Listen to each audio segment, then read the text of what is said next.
little bit and ramble a little bit in this talk, so I'm going to start out by telling you my point. So you know as I'm rambling, it's all in the context of this point. But first, a joke. Minister, because I promised you guys if there was no video, there'd be a joke. All right, minister is in the middle of a sermon when all of a sudden there's this big crash behind him. He turns around and sees a plant fell. He turns back and says, "That's the first time I ever put a plant to sleep."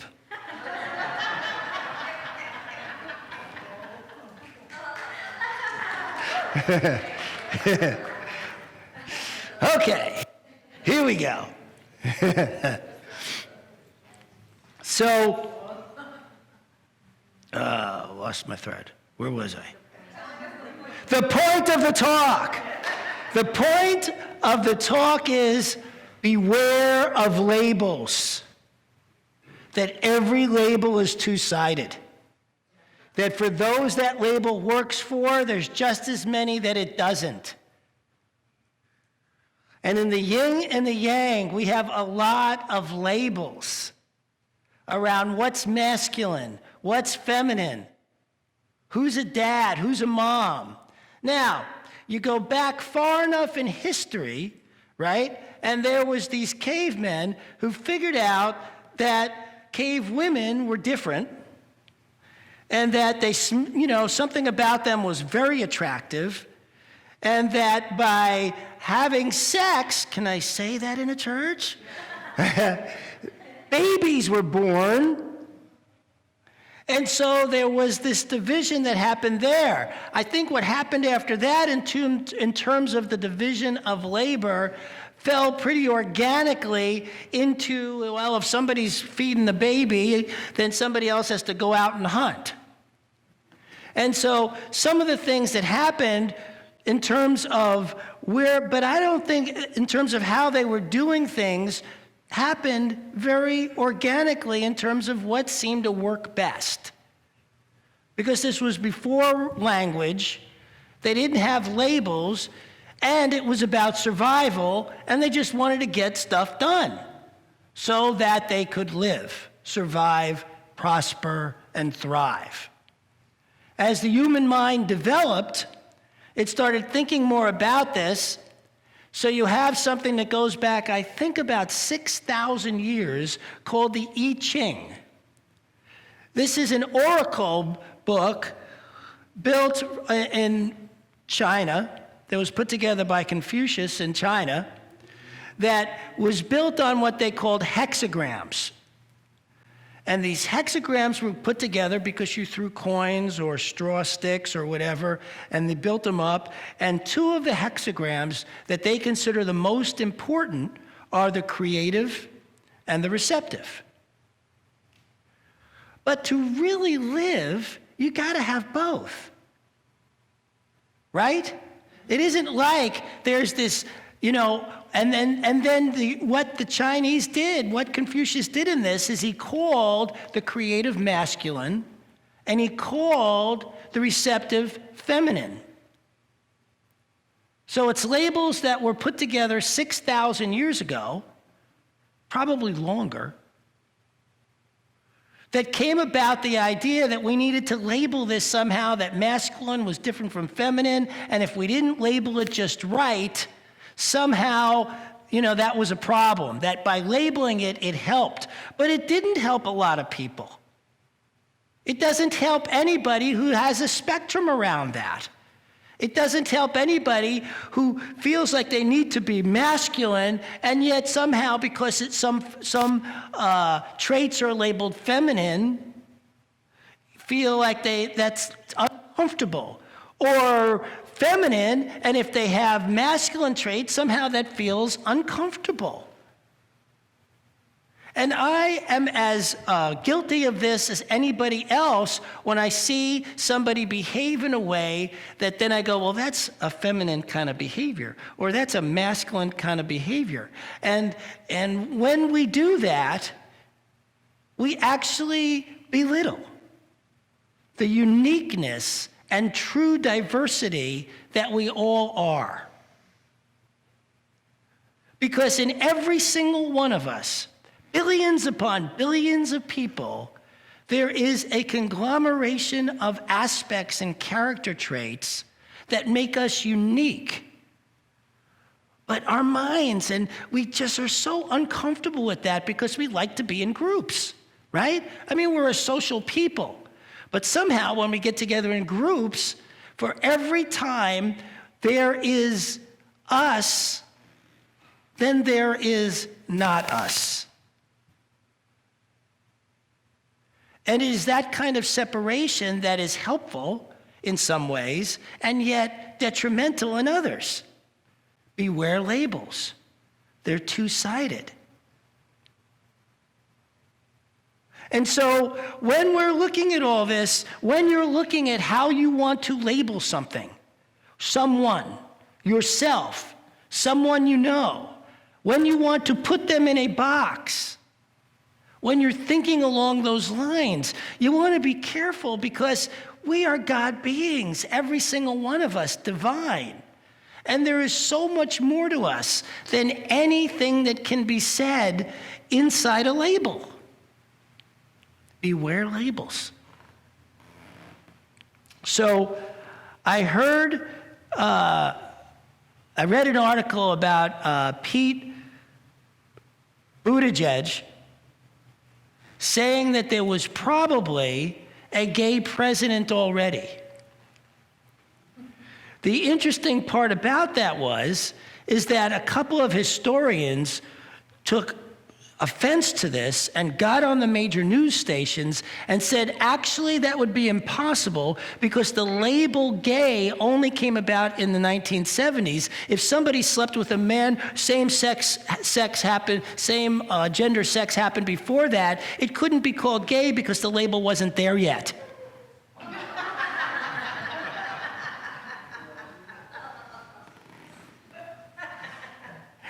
And I read that article and I thought to myself, on one hand, that's the stupidest thing I ever heard in my life.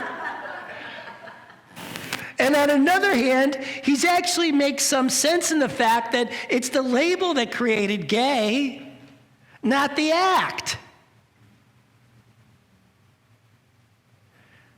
So here we are in Gay Pride Month, and I'm not saying we shouldn't have Gay Pride Month. I'm not saying we shouldn't have Black History Month. I'm saying beware labels because there's two sides to all of them. So the article was really interesting to me when I thought about that, about how this hysterian actually took offense to the idea. But he's taking offense because a label has two sides. And that's what we got to watch out for when we're labeling anything. So I'm okay with the label of gay. I'm okay with the label of black. I mean, I don't mind that we have these labels. I just want to make sure that we understand that we're all more than that. I mean, the diversity that truly exists is right here in this room, in all of us, because not a single one of us is the same as anybody else.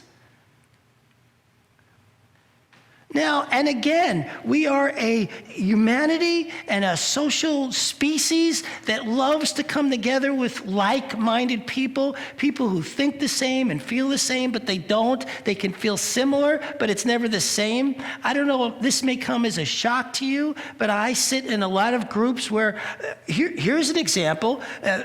On Myers-Briggs, right? I am a INFP according to their categories and labels. Turns out that an INFP is like male INFPs are less than 1% of the population. So it may come as a shock to you, but I'm a rare species. Yes. I have no idea what it stands for. But that's how I know my wife's really into this, and she reads all this stuff, and she talks to me about it, and all I could think about was all these labels. And how I'm so much more than any, and so when we were reading about what an INFP is like, what their traits are, it turns out I didn't fit all of them. very well. Shocking. You know, that I you know, and I have always felt myself as unboxable. You cannot put me in a box. And what I know about each of you out there is that's true for you too. You cannot be put in a box. So you can read about which one of those Myers-Briggs you are, and you can read about if you're into the enneagrams or astrology, you know, what scorpions are like for me, because I'm a Scorpio, and you know, and none of them fit. You know, it's like, but people are constantly trying to fit us into these labels and boxes. We all know Michael Tatlock. He's such a good buddy of mine. And he labels himself gay, and he's so much more than that. I mean, he's my go-to guy when I need to do guy things around here, what I would label as guy things, in terms of running cables and getting up into the walls. He's the one who climbs up there and put up all those things up there. I mean, and so there is no box there. And yet, I don't like it when I know ministers who say, well, I don't see color. I don't see, you know, all those differences that everybody's talking about. We're all one. That's not true either, because we're all unique in who we are and what we bring to life. And it is our uniqueness that makes us special and diverse. It is our uniqueness of each and every one of us and how we come together. And sure, it's fun to see the similarities, but I find it really fun to see the differences. Not for a separating thing, but to learn and admire in each of you what is special about you. So when we're looking at somebody and we say, oh, that person's gay, or that person's black, or that person's Hispanic, well, we have boxed them and we don't know nothing about them. And even if we do know something about them, if we're boxing them, we know less than we could if we didn't. Beware labels. They're two-sided. They support some folks and don't support others. Democrats and Republicans. Alan and I get together and we talk politics, and we have this interesting thing of how often we agree. Now, granted, there are things we disagree about, but we actually agree more than we thought we would. And the funny part about it is if we hadn't labeled each other to begin with, we wouldn't have been so shocked about that. Right? If we hadn't gone into the conversation with him saying, well, he's a conservative and I'm a Democrat, actually more of a socialist Democrat, and we get together and have these conversations, if we didn't walk in with that kind of mindset about who the other person was, we wouldn't have been so shocked about what we learned from each other. And maybe you wouldn't have been as interested in getting to know them. I mean, sometimes there are different qualities attractive. Well, that's right. That is true, but I still think that if we hadn't labeled each other, if we've gone in simply open-minded about, not that we didn't, we're two open-minded people who go in there, but we also clearly, by the shock of it, had preconceived notions. And so that's where it gets in the way, because we were lucky enough to take the time to discover each other on a deeper level. How many people in the world have you labeled who you haven't? I know there's tons for me who I have labeled without taking the time to know them on a deeper plane. There's just so much more going on here for each of us. Every time we look at somebody and we say to ourselves, oh, this person is this, whatever that label is, we have actually blocked off getting to know more about them in the labeling itself. And so beware labels.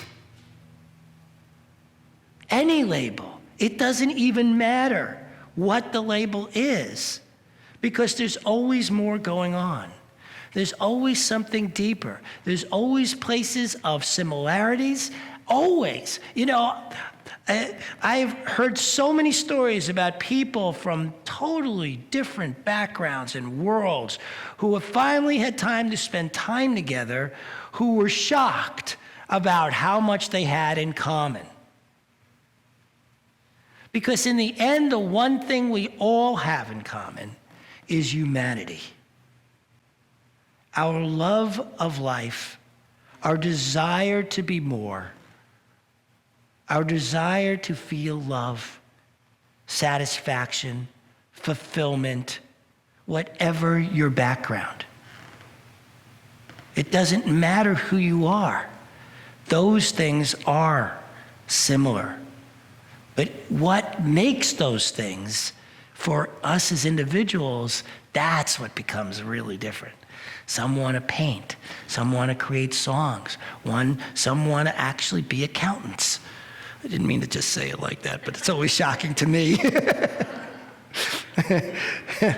are creative in our accounting. That's right. That's right. That doesn't make you any less of a creative. That's correct. But you see how a label can, for me, can then, you know, like somebody says to me they're a customer service person. I have to look deeply to feel that place of what they're more than that, you know, and who are they really? You know, anyone you have labeled, take a deeper look, take the time to see more into who they may be.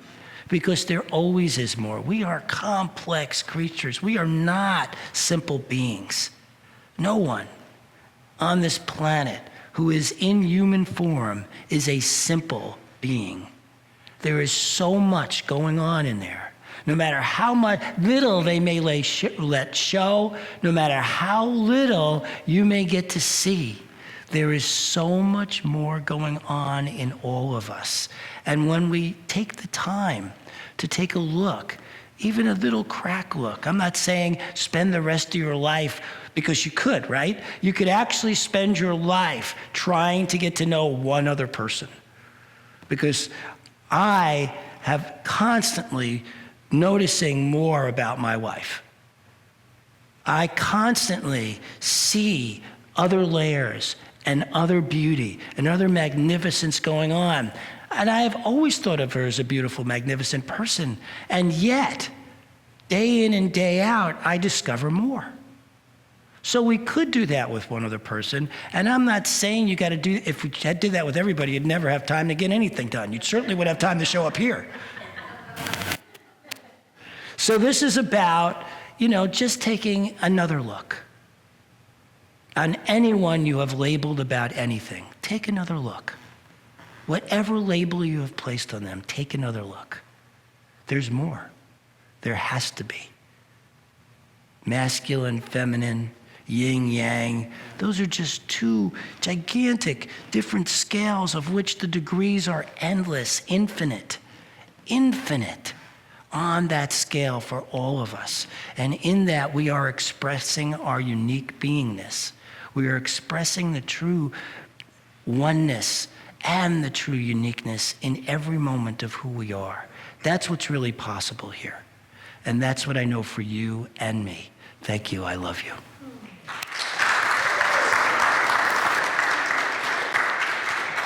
All right. Whoa. This is dyed. So we won't be using this one. We'll use this one.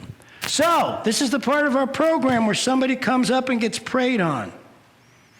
And I stand up here until somebody has the courage to get up here, because it serves all of us. When one person gets up and is willing to be prayed on, it serves all of us. So who's going to be that? There you go. Come on down. Woohoo! So what would you like us to pray on? Clarity and allow support in my life. There you go. Clarity. So we need 8 to 10 folks, hands on here.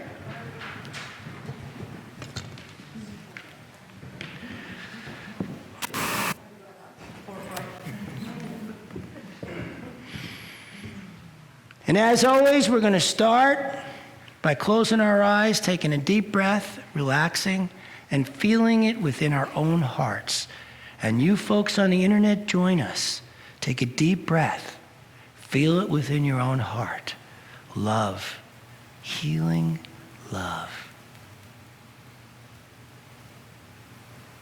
And allow that love to spread through your whole body, your whole beingness.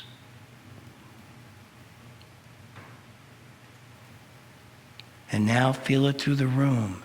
And you folks at home, feel it, even over the internet, how you are a part of this community.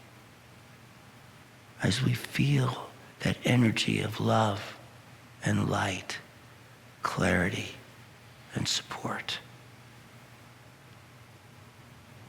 And now we send that energy through Luce. We send it to her so it's just vibrating through every cell of her body. Clarity.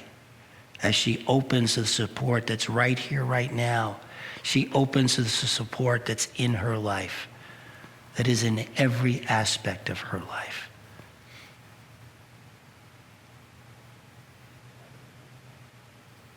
We feel the power and presence of community, of family, flowing through Luce right here and now.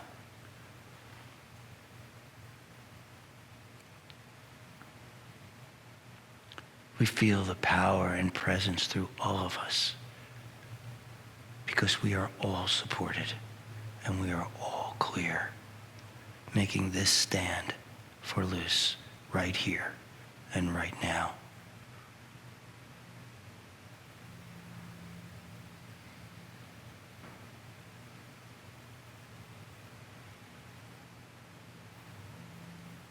And I am so grateful for the power and presence of this community and the clarity and support that is Luce's right here and now. As we all say together, and so it is. Very nice. Very nice. All right. Take out what you're going to give and hold it in your hand. Unfold it. Unfold it. Because this too is power and presence. This too is how we support our community, our family with love so that this spiritual community, family can grow together. And let's say our affirmation. God is the source of all supply. Money is God in action. What I give, I receive multiplied abundantly. All that God is, I am, and so it is.